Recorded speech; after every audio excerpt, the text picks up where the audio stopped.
안녕하세요, 풋볼 포레스트입니다. 2026 북중미 월드컵이 개막해서 계속해서 재밌는 명경기들이 펼쳐지고 있고, 어제 경기에서는 이번 대회 최고 스타인 프랑스 대표팀의 킬리앙 음바페 선수가 멀티골을 장렬시켰습니다. 그리고 노르웨이 대표팀의 엘링 홀란드 선수도 이라크 대표팀을 상대로 멀티골을 장렬시키면서 노르웨이 대표팀의 28년 만에 월드컵 승리를 만들어냈었죠. 또한 축구의 신 리오넬 메시 선수도 해트트릭을 장렬시키면서 이번 대회 최고 슈퍼스타들이 자신들의 이름값에 걸맞는 활약을 펼치고 있는 상황에서 이번에는 또 다른 손가락에 꼽을 만한 슈퍼스타인 해리 케인 선수가 이번 대회 첫 도전에 나서게 됐었습니다. 바로 오늘 새벽에 있었던 2026 북중미 월드컵 L조 1차전에서 잉글랜드 대표팀과 크로아티아 대표팀이 정말 강력한 빅매치를 벌였었는데요. 일단 잉글랜드 대표팀의 경우 현재 피파 랭킹 4위 자리에 위치한 세계적인 강팀으로서 사실 잉글랜드 대표팀은 토너먼트에서 다소 약하다는 인식이 있긴 하지만 지난 유로 대회에서도 준우승을 달성했을 정도로 그러한 약점도 극복하는 모습을 보이고 있고, 역시 무엇보다도 해리 케인이라는 유럽 최고의 공격수가 버티고 있기 때문에 이번 대회에서 가장 강력한 우승 후보 중 한 팀이라고 볼 수가 있는 팀입니다. 그리고 크로아티아 대표팀의 경우에도 피파 랭킹 11위로 잉글랜드 대표팀보다는 약한 전력을 지닌 팀이긴 하지만 유독 월드컵에서 특히 강한 면모를 보이면서 지난 2대회 연속 4강 이상 올랐던 팀이기 때문에 이번 경기는 물론 잉글랜드 대표팀이 더 우세함을 가져갈 수 있는 경기지만 크로아티아가 워낙 월드컵에서 잘해왔던 팀인 만큼 아무도 쉽게 예측할 수 없는 경기라고 할 수가 있었습니다. 그리고 이번 경기에서 잉글랜드 대표팀은 해리 케인, 주드 벨링엄, 바르셀로나로 이적한 앤서니 고든 등 화려한 라인업을 꺼내들면서 이번 경기에 나섰고, 크로아티아 대표팀에서도 루카 모드리치, 이반 페리시치 등 베테랑들과 루카 부슈코비치 등 기대주들을 동시에 투입시키면서 이번 경기에 나섰습니다. 그리고 이번 경기에서 잉글랜드 대표팀은 크로아티아 대표팀을 상대로 객관적인 팀 전력상 우세함을 가져갈 수 있는 매치업이기도 하고, 애초에 크로아티아 대표팀이 3백 구성으로 경기에 나서면서 중원에 많은 숫자가 배치되지 않았었기 때문에 데클란 라이스와 엘리엇 앤더슨 등 프리미어리그 최고의 중원으로 구성된 잉글랜드 대표팀이 좀 더 지배적인 경기력을 보여줬는데, 전반전 7분 해리 케인 선수가 박스 안에서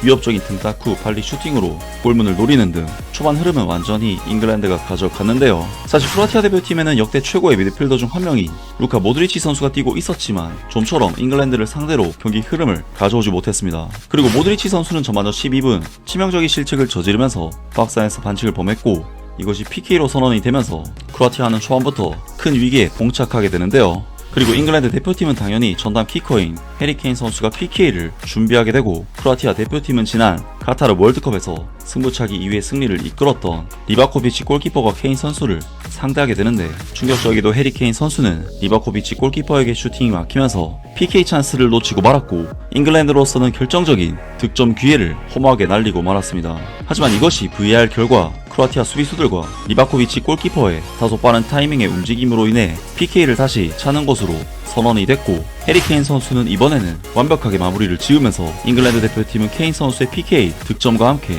리드를 잡아내게 되는데요. 그리고 잉글랜드 대표팀은 이후 노니 마두에케 선수가 공간 침투를 통해 오른쪽 측면에서 슈팅을 시도하는 등 좋은 찬스들을 만들어내는데, 전반전 15분 시점까지 계속해서 잉글랜드 대표팀에게 얻어맞기만 했던 크로아티아 대표팀은 이 시점부터는 갑작스럽게 라인을 끌어올리면서 경기를 장악해 나가기 시작했고, 잉글랜드 대표팀은 크로아티아의 강력한 압박과 대응, 그리고 공격수들의 끊임없는 침투에 대응하기 힘들어하는 모습을 보이기 시작하는데요. 크로아티아 대표팀은 전반전 초반 수비수인 수탈로 선수가 코너킥 상황에서 공격에 가담해 위협적인 슈팅을 시도했지만 빗나갔고, 전반전 14분에는 페타르 무사 선수가 순간적으로 돌아서는 움직임을 통해 잉글랜드 수비진을 제친 뒤 슈팅 동작까지 가져갔지만 리스 제임스 선수가 좋은 블로킹으로 간신히 막아냈습니다. 그리고 전반전 28분에는 크로아티아의 최후방 수비수인 루카 부슈코비치 선수가 전방으로 전진을 해서 잉글랜드의 수비진을 휘젓는 드리블로 공격을 시도했는데, 확실히 잉글랜드의 수비수들은 크로아티아의 공세를 막아내느라 쩔쩔매는 모습을 보였고, 잉글랜드는 크로아티아의 빠른 속도에 따라가지 못하는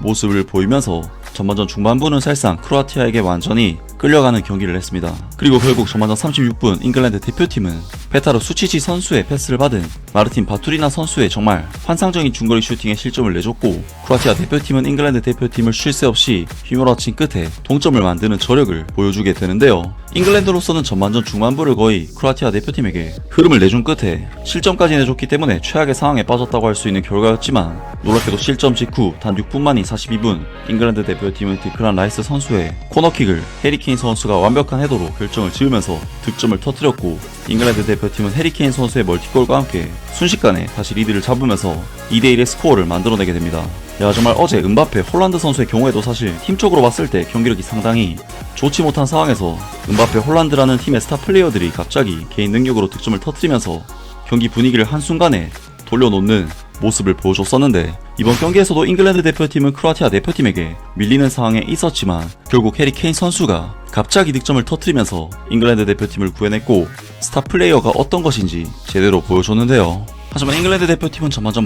크로아티아 대표팀이 정말 환상적인 연계 플레이에 이은 베테랑 무사 선수의 슈팅에 실점을 내줬고, 잉글랜드 대표팀과 크로아티아 대표팀은 이번 경기 전반전을 난타전을 주고받은 끝에 2대2로 마치면서 후반전에 돌입하게 되었습니다. 정말 이번 경기에서 잉글랜드 대표팀은 크로아티아 대표팀의 빠른 템포의 공격에 대응하는 능력이 상당히 떨어지는 아쉬운 경기력을 보였는데, 가장 큰 문제가 됐던 것은 박스 안에서 계속해서 상대 공격수를 놓친다는 부분이었고, 실질적으로 PK와 코너킥으로 세트피스 득점만을 터뜨리면서 인플레이 상황에서 찬스 자체가 많이 발생하지 않았던 잉글랜드로서는 반대로 크로아티아 대표팀에게는 지공 상황에서, 격습 상황에서, 세트피스 상황에서, 심지어 중거리 슈팅으로도 찬스를 내줬었기 때문에 크로아티아 대표팀이 공격을 만들고 시도하는 과정 자체는 잉글랜드보다 훨씬 더 좋은 경기를 했다고 평가를 할 수가 있을 것 같습니다. 하지만 잉글랜드 대표팀은 후반전이 시작되자마자 완전히 다른 팀으로 변모를 하면서 후반전 극초반부터 크로아티아를 완전히 골문 구석으로 몰아놓고 두드려 패는 경기를 하게 되는데, 잉글랜드 대표팀은 후반전 2분 만에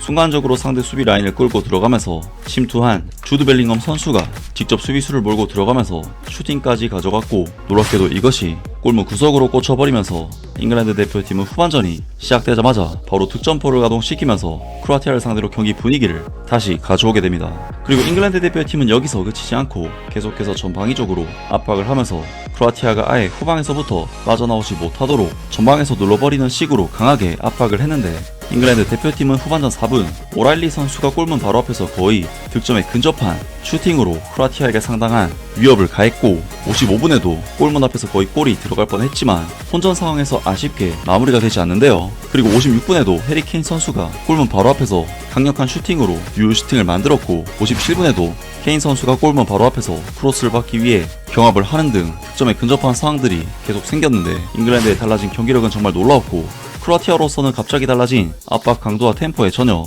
적응과 대응을 하지 못했습니다. 그리고 잉글랜드 대표팀의 토마스 투엘 감독은 이후 중원의 핵심인 디크란 라이스 선수를 교체시키는 도박수를 던지게 되고, 후반전 경기 흐름은 크로아티아에게 상당히 내주면서 20분을 남기고 라이스 선수를 뺀 건 너무 성급한 판단이 아닐까 싶은 생각이 들었지만, 결국 잉글랜드 대표팀은 계속해서 버티는데 성공했고, 후반 막판 마커스 레시포드 선수가 세이크골을 터뜨리면서 4대2로 크로아티아 대표팀을 잡아내면서 잉글랜드 대표팀은 이번 경기에서 완승을 거두었습니다. 정말 이번 경기는 해리 케인, 주드 벨링엄 등 스타들의 팀 내 역할이 어떤 것인지를 알 수 있게 해준 경기였고, 경기 수준도 정말 높은 경기였습니다. 아무튼 이번 영상은 여기까지고요. 저는 다음 영상으로 바로 찾아뵙겠습니다.